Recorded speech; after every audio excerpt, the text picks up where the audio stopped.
His leg breaks badly enough that he cannot stand. He tries anyway. The moment his foot touches the ground, his body collapses. The group rushes toward him, but everyone can see the problem. They need to move. Night is coming. Predators are nearby. Food is limited, and now one person cannot walk. Carrying him will make everyone slower. Feeding him will cost resources. Protecting him may put other people in danger. Leaving him behind sounds cruel, but thousands of years ago, it may also have sounded logical. The group starts moving. The injured human watches them disappear into the distance. Then one person stops, turns around, and walks back. That decision may reveal something surprising about how humans survived, because ancient humans were not the strongest animals in the world. We were not the fastest. We did not have claws, armor, or enormous teeth, and apparently, when one of us became injured, we sometimes made survival even harder by keeping them alive. Which raises an uncomfortable question: why? Imagine trying to survive with a badly injured leg. Today, you might get an ambulance, surgery, pain medication, crutches, and physical therapy. Back then, you got the ground, and maybe a stick. A serious injury could turn an ordinary day into a disaster. You could no longer hunt normally. You could not escape danger quickly. Moving between camps became difficult. Even getting water could become a problem. And you were not the only one affected. Now someone had to help you. Someone had to bring food. Someone had to stay nearby. If the group moved, someone might have to support you, carry you, or slow down for you.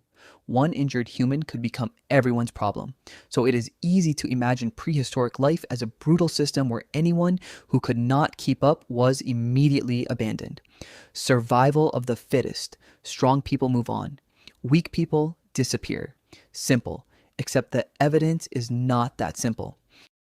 Archaeologists have found prehistoric human remains showing that some individuals survived serious injuries, illnesses, and physical conditions for surprisingly long periods of time. Broken bones healed. People survived after losing teeth. Some lived with physical limitations that may have made ordinary survival more difficult. That does not automatically prove that every injured person was lovingly cared for. Ancient life was complicated, and scientists have to be careful about turning bones into emotional stories. But in some cases, long-term survival raises an obvious question. How did this person stay alive? Back with our injured human, the group has made its choice. They lift him. Immediately, the problems begin. He is heavy. Two people supporting him cannot move normally. The group travels more slowly. Everyone becomes tired faster. Then they reach difficult ground. Carrying an injured person across flat land is one thing. Carrying him over rocks, through mud, across water, or up a steep hill is another. Suddenly, compassion has a weight. A very heavy, awkward weight that keeps slipping and probably complains every time you grab the injured leg wrong. The group stops more often. They use more energy.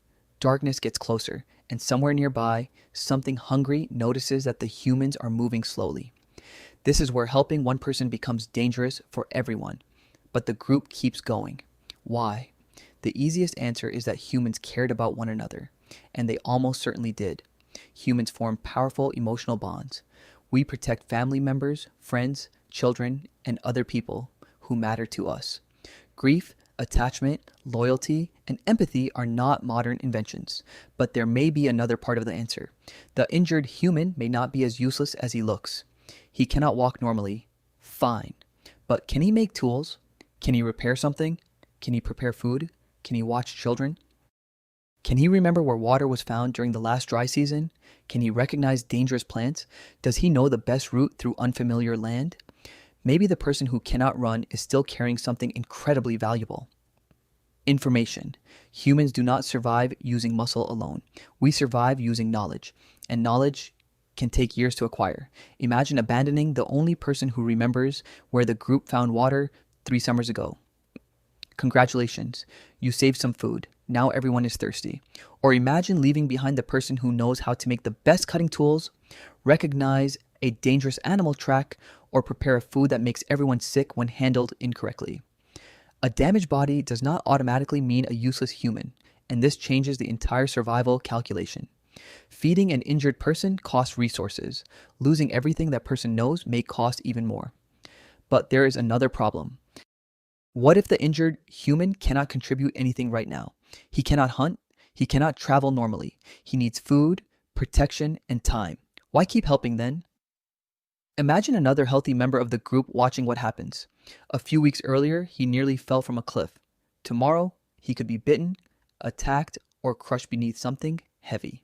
He watches the group feed a person who cannot hunt, slow down for someone who cannot walk, protect someone who would never survive alone, and suddenly, the group has given every person something valuable: insurance. Not the kind with paperwork, confusing deductibles, and someone mysteriously denying your claim. The ancient version was simpler. If I fall, you help me. If you fall, I help you. That changes what a group can survive.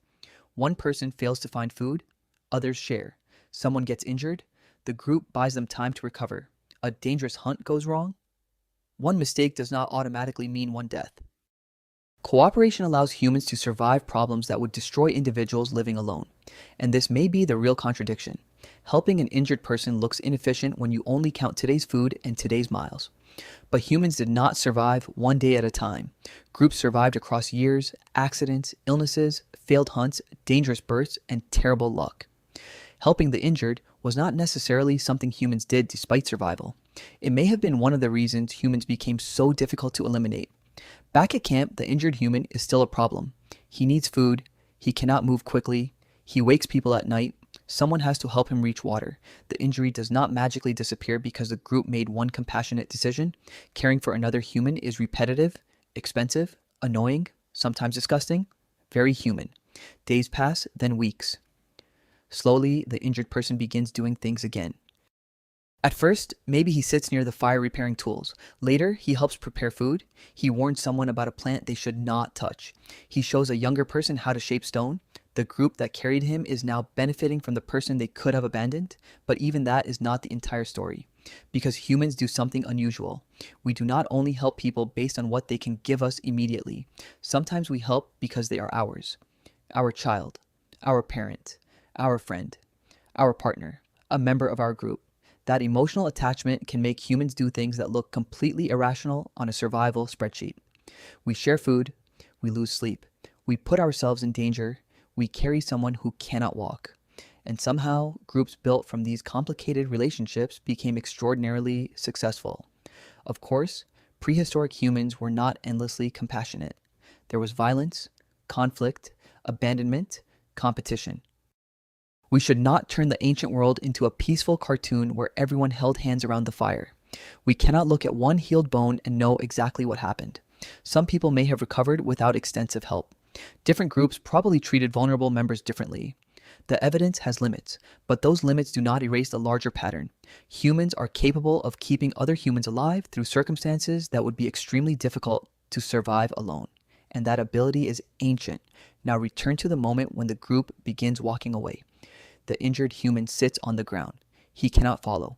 One person stops, turns around, then another stops, and they go back. They lift him. At that moment, nobody knows whether he will recover. Nobody knows whether the extra effort will be worth it. Nobody knows if slowing down will create another problem tomorrow. They only know that one of them cannot continue alone, so they make his survival their problem too. Thousands of years later, humans are still doing the same strange thing. We carry people who cannot walk, feed people who cannot find food, protect people who cannot protect themselves, spend enormous amounts of time and energy keeping injured humans alive. It can look inefficient, it can be exhausting, it can make survival harder in the short term, but humans did not become successful because every individual was strong enough to survive alone. We became successful because sometimes when one person fell and the easiest choice was to keep walking, someone turned around.